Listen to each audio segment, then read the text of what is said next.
And today it's the egg. Welcome to my Italian kitchen. You know, it's interesting how various cultures will treat a particular food product. Eggs are eaten all over the world. But in Italy, you'll never see an egg at breakfast, unless you're staying in an English hotel or something. Then they might serve you one. But the Italians will make wonderful dishes for lunch and dinner, never for breakfast, using the egg. Surely one of the Holy Spirit's most incredible inventions. She did a good job on this one. And obviously the egg is feminine. You can't call this masculine food product at all. It's feminine. Today, we're going to prepare some frittatas. Now, frittata, the name almost sounds Mexican, doesn't it? But it's not. It's Italian. And a frittata is different from a normal French omelet in that a French omelet is folded over. But a frittata is baked in the pan, is cooked in the pan and then stuck under a hot broiler. If my broiler stays on today, leave the oven door open when you want your broiler to stay on, will you? That's an important rule. All right, what's a frittata? I'll show you what a frittata is. First of all, a little bit of olive oil. This is a 12-inch pan, and I'm using, and it's lined with some nonstick surface. I like Silverstone very much. And we'll put in, a small handful of sliced yellow or white onions. This is an asparagus frittata. And while that's cooking, let's talk about really intimate things, namely asparagus. Here's a bunch of asparagus ready to go into the pot. Interesting, isn't it, that it's bundled up just as we do it now. But you know who taught us this? His name was Apicius.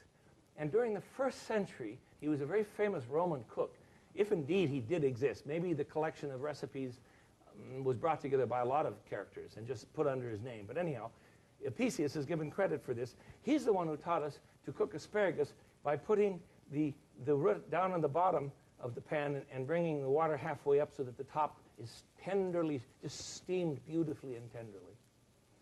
2,000 years ago, we learned that method. Now, of course, we call it in. Let me show you how to clean asparagus. I hope you know this. I hope this is not new.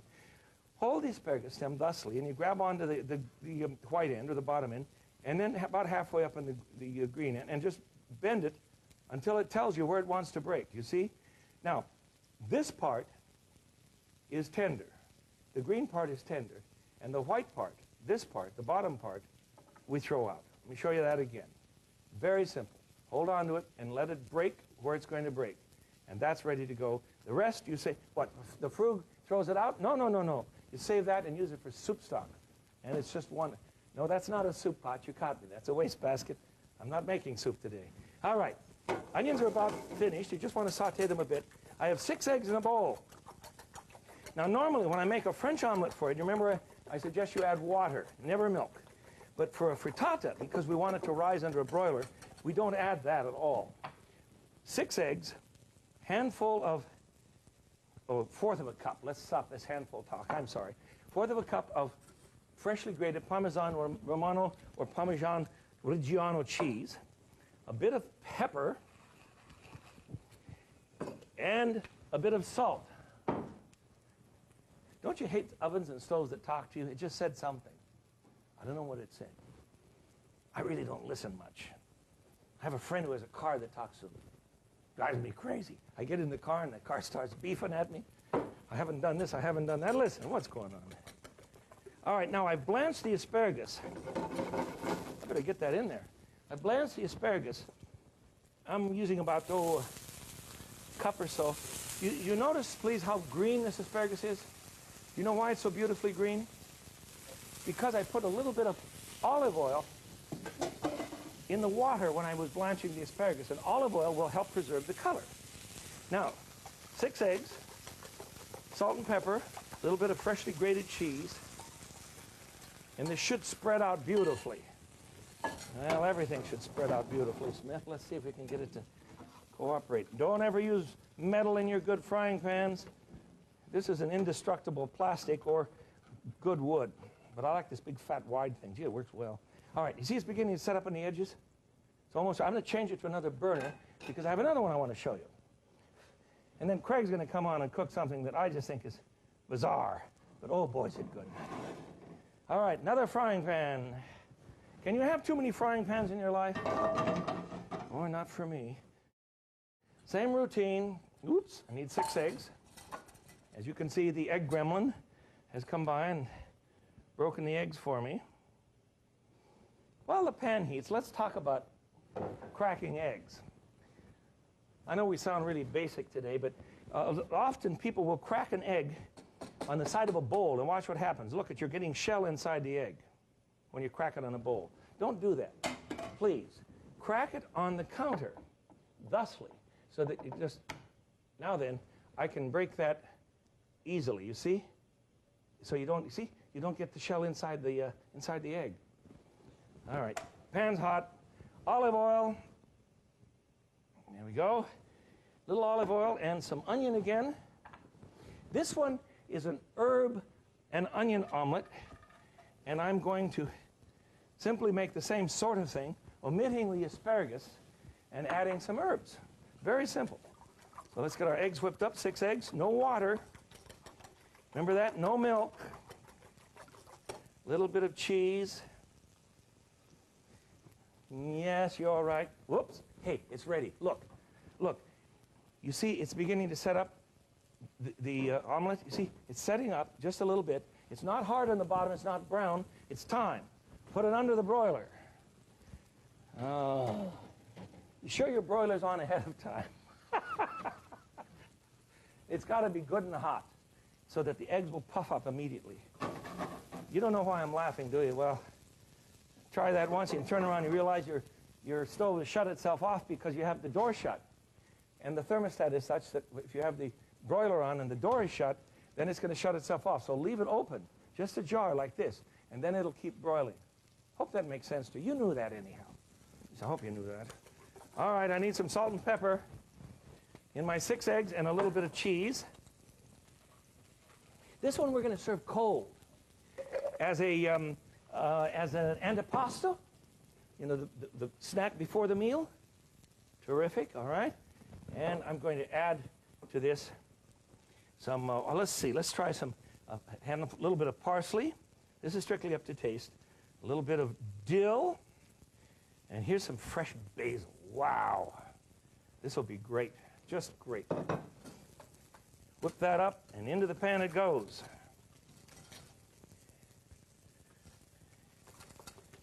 Hey, Craig, get your stuff together for your frittata, will you?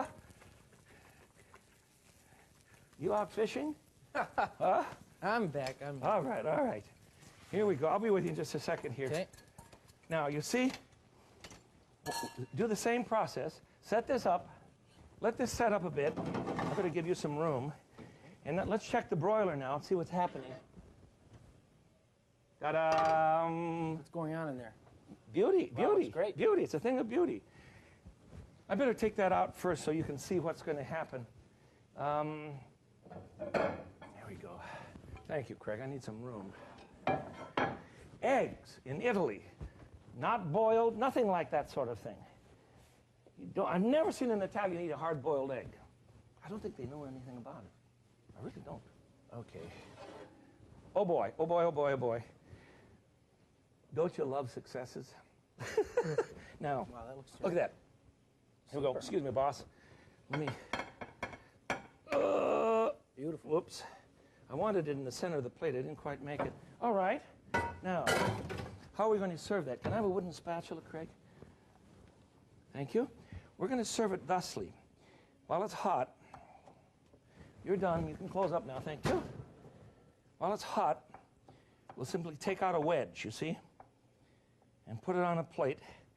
And this is served along with a salad, glass of wine, whatever you like. Still very moist, too. I noticed that. Isn't it beautiful? Yeah. Isn't that beautiful? But I've got another gimmick, Greg. Got another gimmick. Let's put 2 on here. This is so good. When I was a little kid, I couldn't stand asparagus. Did you like it? I've always loved it. I'll bet your mother the didn't. Cadillac of vegetables. Yes, but your mother didn't overcook it. My mama was a World War II cook.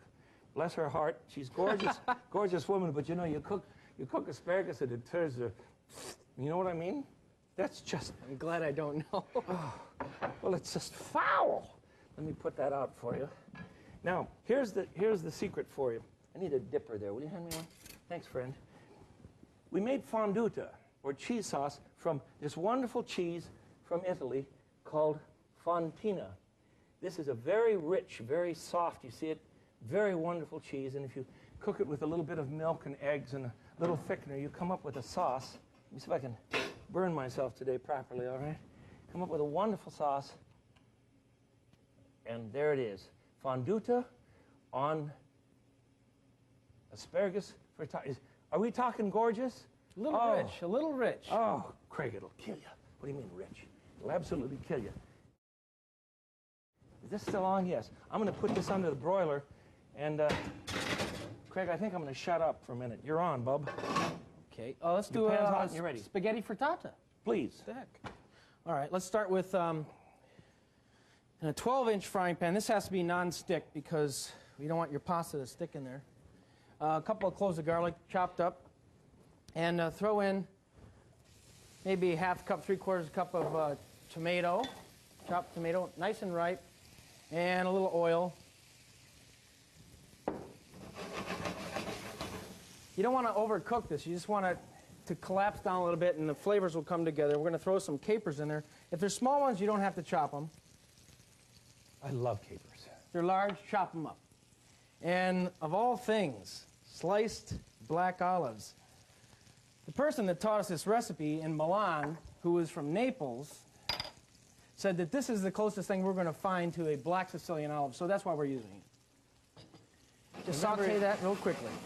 You remember his name, Craig? Marino. Marino. He is a bartender at Hotel Ambrosiano in Milan, and he's just the sweetest guy. You know, Italians are really a riot. You tell him, he says, so what are you doing in Italy? And we're writing a cookbook, and he says, first of all, you saute some garlic. And people start giving us recipes. That's where we got this You one. can tell he knows how to cook, though. Oh, he's beautiful. He claims Northerners don't know how to cook. Exactly. North and the South, remember the argument? I'm going to check this while you do that. Half pound of spaghetti, dry spaghetti, that's been cooked up al dente, to the tooth. Not too mushy, not too firm, just perfect. And throw that in there, too. This was cooked ahead of time, so it's a little bit starchy, but it'll work, I promise you. And then on top of that, we need about 3 eggs beaten up with some cheese. Good Parmigiano-Reggiano cheese. This is, we're going to use about 2 tablespoons. I get such a bang on watching Craig cook because he's had training in cooking, and I have not. I'm a self-taught cook, and Craig is trained with some good chefs. So every day I learn something from him. Okay, Your eggs spaghetti. and your cheese are beaten up, and just pour that in there. Stir it around a little bit with a spatula, and you want to brown this one side, and then flip it over. You have to do that very carefully because it's a hot pan, and if you have an oiled plate or a sheet pan or a platter of some sort, you can slide it out, flip it over very, very carefully. Make sure you're over a counter because it's dangerous, and we don't want to burn anybody. Then slide it back into the pan and brown the other side. And this is what you get. I get to move it on. There you go. Show us, Craig. Let's Show put it us. on here. Okay. Show us, friend. Let's see it. Oh, this is great stuff. Out she comes. Now, if you're a younger person, that's gorgeous, bub. Yeah, that's just beautiful. If Thank you're a you. younger person, just simply call this spaghetti and eggs. That's precisely what it is. The tomatoes and the delicious flavor of the olives blended with the cheese and the egg. And look at this. This one is a little cold. We cooked it a little bit ago. Why don't you cut some, Craig? But you know what? Leftover It's so is good. delicious, too. Cold? Yes. I hadn't thought of that. Yes, yes, yes. Never tried yes, it cold. yes. Just cut it into a wedge. There we go. Now you can have this with a salad and a little that's- glass of wine, and you're going to be set. That's a great lunch right there. Can I put my Itzhak Perlman Memorial garnish on it? There we are. Little parsley. Isn't that beautiful? I like it best hot. Well, I just took another one out of the oven. Let me show it to you on our quest for the egg today. And I don't know whether they eat more frittatas in southern Italy or in northern Italy. I really can't answer that for you. But they're very, very popular in the north. I know that. And I haven't spent enough time in the south to know. So let's look at this one. Ouch, ouch, ouch. Here's the dish that has the 3 herbs in it. cooked down. I'm going to let this cool now. As a matter of fact, I'm going to let it cool for some time because I'm serving it cold. Whoops. One other quick cooking lesson, especially if you're a young person, don't ever pick up a pan that's hot unless you know precisely where you're going to put it. I've seen people, well, I've done it too. They pick up a hot pan and then they go, Well, it's too late. You're already burned your hands, or you're going to burn the board, or you're going to make that plastic countertop just bubble and look like Swiss cheese. You know what the problem is? Just think before you take it out of the oven or off the stove, where am I going to put it? I have a hot pad back here. That's very, very important. And don't ever, please, don't ever take a pan or a roasting pan or something out of the oven and set it down on this door. This door is not a rack. It is a door. It is a door. A very famous and dear friend of mine took out a big casserole full of wild game birds, set it in the door, and I watched the door fall apart, the game birds go on the floor, the casserole break, and I'd made the the pot. Don't ever do that. Just don't ever do that. Know where you're going to put something before you take it out. All right. What was I preaching about? Oh, the herb frittata. This is so good. Now, if it's served cold, you need oil on it. Good olive oil. Look at this. We'll just drizzle some good olive oil on this. And then this is served. There we are. This is served as a cold dish at the beginning of the meal. You can serve a cold one at the beginning or a hot one for a main course, along with a salad and a good glass of wine. That makes a very complete meal. I said earlier that the basic things in the Italian kitchen, wine, pasta, olive oil, bread, that sort of thing, good cheese. Meat's not really included as a basic. We're going to do some meat shows for you, of course, because we all love meats, but this is the Mediterranean diet will help you cut down on your love for meat, at least your addiction, shall I say that? Your addiction for meat. And it's much healthier for you because we eat more grains. And the cholesterol that you find in an egg is not half what you're going to find in meat. So don't worry so much about it. Eat a few more eggs. This was not brought to you by the National Dairy Council. This is brought to you by the Frugal Gourmet. There. Now, get ready for heaven, kids. Now, I'm going to show you how to do a cannelloni. I always say the wrong thing. Cannelloni is correct. Cannoli is a round pastry that they deep fry and then fill with sweet ricotta cheese. Cannelloni is a noodle dish. Now, why am I doing a noodle dish on an egg show?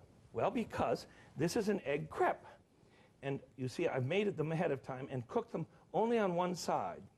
That is to say, this was the pan side that is now up, and the other side, I didn't even turn them, you see? So it's an egg noodle, regular egg batter, crepe batter, but you don't cook them on both sides, and you don't even let them brown. So they really become a cannoli, a cannelloni, or a pasta dish. What are we going to do with it? Well, two of my favorite cheeses, some more of this incredibly rich fontina from Italy. If you buy fontina from Scandinavia, from Denmark in particular, it's going to be very delicious, but it's going to be very different than what this is. So I put a bit in to fill 1/4 of the thing. See, divide it up into quarters. You put enough cheese in to fill 1/4, and then you fold it over. I want you to see this. Fold it over thusly. Now hang on, watch me. And then you put a piece of mozzarella, sliced mozzarella on top, and fold it over again. Have you got that?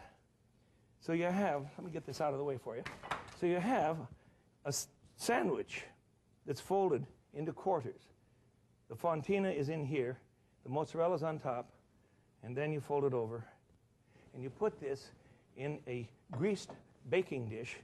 By grease, of course, I always mean olive oil. There's no other grease in my kitchen. I don't believe in that sort of thing. And top it, where is it? Here it is. Top it with some good Sicilian tomato sauce. No meat in this. It's just delicious stuff, but it's made with fresh tomatoes as well as canned tomatoes. Put a little bit on the top. There you go. Does it look rich to you? Good. I'm glad you're paying attention. I'm very glad you're paying attention. And we're going to grate some good Parmigiano-Reggiano cheese on the top and pop this in the oven. About 375 for, oh, I don't know, 25 minutes or so. I have some in the oven now. Let's see how they've turned out. Why am I nervous about my ingenuity? Shame on me. Let me put this, where am I going to put it? Hold it, let me move something. Here we go. Now remember, I told you that you always know exactly where you're going to put something before you take it out of the oven, and I just blew it. I didn't know where I was going to put that. Let me find some more room here. Come on, Fontina, move over. There we are. So I have another one. Same thing. Now, cheese is great for a whole meal. There's no reason to not enjoy it just like that. But we use an egg crepe, so that's why I did it on an egg show, because Italians never eat eggs in the way that we... fried egg is unheard of in Italy. I don't know what they do with such a thing. I have seen eggs in salad, but generally eggs are served as a frittata. And remember the difference between a frittata and an omelet is that an omelet, let me get my omelet pan here. Why don't we show you one? Well, you know what they look like. An omelet pan, this is an important difference. I want you to remember this. You cook the eggs in the pan, and then, in order to get them out and onto a plate, you slide. Let me show you this. You slide the omelet out of the pan and then fold it over on top of itself. You've seen me do that so many times I can't believe it. But not so with a completely different dish, which goes back to Roman times. A completely different dish called the frittata, in which it is cooked on the bottom, but then stuck under a broiler. Now, what kind of eggs can you use? You know, they used to use ostrich eggs and little bitty birds' eggs. They used all kinds of eggs in ancient Rome. There was a very famous emperor who used to kill off tons of birds just to get tiny little brains and little bitty eggs, and then he would eat these in the way of an omelet, frittata, literally broiled. They did have ovens. Those Romans were sharp. Well, we've done it. We've talked about the egg in Italy. Not at all like our egg, and certainly not like the way the French cook them. Today we've made a frittata of asparagus. Really very, very delicious. And then I had the gall to top something this rich with fonduta, which is a very rich cheese sauce made of fontina cheese, a little egg, you've seen us do it, little egg and egg yolk, not white, and lovely sauce. And then we removed from the oven 2 baked cannelloni, not cannoli, cannelloni with cheese inside. It's an egg pasta, very delicious thing. And this thing that Craig put together from our friend Marino, look at the inside. Isn't that gorgeous? Wouldn't that knock your kids for a loop when you tell them you're going to have a dinner of spaghetti and eggs? Why not? And finally, the last one we have is a cold dish of an herbed omelet, which you add a little olive oil. Once something is cold in Italy, you put oil on it. That includes everything in your life. If it gets cold, put olive oil on it, and it solves a lot of wonderful problems. If you're going to Italy, check out some of the great restaurants. It's hard to have a bad time eating in Italy unless, of course, you go to tourist places or you eat in your hotel. I can't find good restaurants in hotels. I go out to shops and I look for someone that's cooking frittatas. Then I know I'm in a good place, and I sit down and have a wonderful time. This is the Frugal Gourmet. Till I see you again, I bid you peace. Bye-bye.